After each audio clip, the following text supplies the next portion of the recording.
એ માધવપુરનો મેળો. ઓકે, અને તમને ખબર જ છે માધવપુરનો મેળો. ઓકે, જ્યાં એક ગીત બહુ પ્રખ્યાત છે, માધવપુરને જાન આવી જાદવકુળની, સોરી, માધવપુરનો માંડવો ને જાદવકુળની જાણ, પરણે રાણી રૂકમણી જ્યાં વર દુલ્હા ભગવાન. તો રૂકમણી અને કૃષ્ણ ભગવાનના જે લગ્ન થયા હતા એની સાથે સંકળાયેલો આ મેળો માધવપુરનો મેળો, જેને ઘેડ મેળા તરીકે પણ ઓળખવામાં આવે છે. તો એવું જ બોલાય છે માધવપુરનો ઘેડ મેળો અથવા તો ઘેડનો મેળો એવું પણ કહેવામાં આવે છે. તો સ્થાનની વાત કરીએ સાહેબ, પોરબંદર જિલ્લાના માધવપુર એટલે કે ઘેડ ખાતે જે મેળો છે એનું આયોજન થાય છે. ચૈત્ર સુદ નોમથી લઈને 13 સુધી આ મેળાનું આયોજન કરવામાં આવે છે. ત્રિલોકના શ્રેષ્ઠ પવિત્ર તીર્થ સ્થાનો છે એમાંનું એક છે. ખુદ ભગવાને પણ નારદજીને કહેલું કે આ પૃથ્વી ઉપર માધવપુર નામે મારું તીર્થ ક્ષેત્ર છે, જે ક્ષેત્રની યાત્રા કરવાથી ગૌ હત્યા, બ્રહ્મ હત્યા, બાળ હત્યા અને પિતૃ હત્યાના પાપમાંથી મુક્ત થવાય છે. એવું ભગવાન કૃષ્ણે કીધું છે કે ભાઈ આ ધરતી ઉપર માધવપુર નામે સ્થળ છે અને એ સ્થળની જો તમે યાત્રા કરો તો પિતૃ હત્યા, ગૌ હત્યા, બાળ હત્યા અને બ્રહ્મ હત્યામાંથી તમને મુક્તિ મળશે. પૌરાણિક માન્યતા મુજબ કૃષ્ણ ભગવાન રૂકમણીની વિનંતીથી, રૂકમણીએ વિનંતી કરી હતી કે મને લઈ જજો.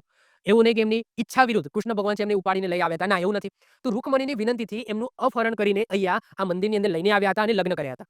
તે પ્રસંગની યાદમાં દર વર્ષે અહીંયા માધવપુરના મેળાનું આયોજન કરવામાં આવે છે, જેમાં એક દુહો જાણીતું છે, માધવપુરનો માંડવો આવે જાદવકુળની જાન, પરણે રાણી રૂકમણી જ્યાં વર દુલ્હા ભગવાન.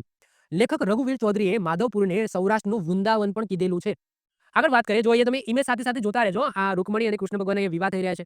અહીંયા તમે જોઈ શકો છો કે રૂકમણીને રથમાં બેસાડીને કૃષ્ણ ભગવાન લઈને આવે છે.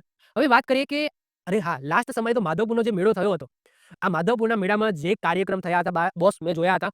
તો જે પણ નાટક ભજવવામાં આવ્યા હતા, જે પણ તમે કાર્યક્રમો જોયા હતા, જેમાં પીએમ મોદી દ્વારા પણ એક કહેવાય છે કે એક ભારત શ્રેષ્ઠ ભારત અંતર્ગત આનું જે આયોજન કરવામાં આવ્યું હતું જબરજસ્ત હતું. ત્યાં અરુણાચલ પ્રદેશથી પણ બધા લોકો આવ્યા હતા અહીંયા.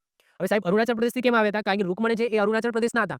કૃષ્ણ ભગવાન આપણી દ્વારિકા નગરીથી એટલે કે આપણા ગુજરાતથી છેક પશ્ચિમથી એટલે કે પૂર્વ છેડે અરુણાચલ પ્રદેશમાં રથ લઈને ગયા હતા. આઈ થિંક મને ખબર છે ત્યાં સુધી સાથે અર્જુન પણ હતા. ઓકે, સ્ત્રીના વેશમાં એમને લઈ જાય છે અને રૂકમણીને ત્યાંથી બેસાડીને અહીંયા માધવપુર લાવ્યા હતા અને અહીંયા વિવાહ કર્યા હતા.